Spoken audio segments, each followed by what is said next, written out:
on now. So we getting rid of roaches in 2 hours? Usually when the exterminators come drop the bombs in 2 hours though? Oh, alright. That stuff gotta work.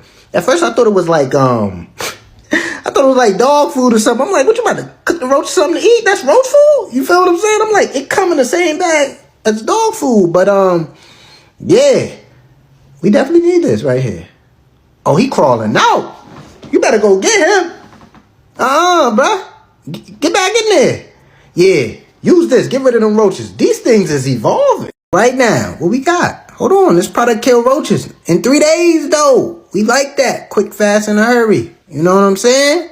Ooh, put it in the cut. Catch him slipping while he bringing food back to the fam. Okay, sis, you gonna help him get rid of them roaches in 3 weeks, though. You feel me? I don't want to see no more of them little things running around the crib. Cause it's the hack right here, baby. Get that sugar and everything. Get rid of them roaches for real, man. It's keeping people away from the crib. You wonder why people ain't visiting? Not the cockroaches. You don't want no cockroaches. You'll take a regular roach.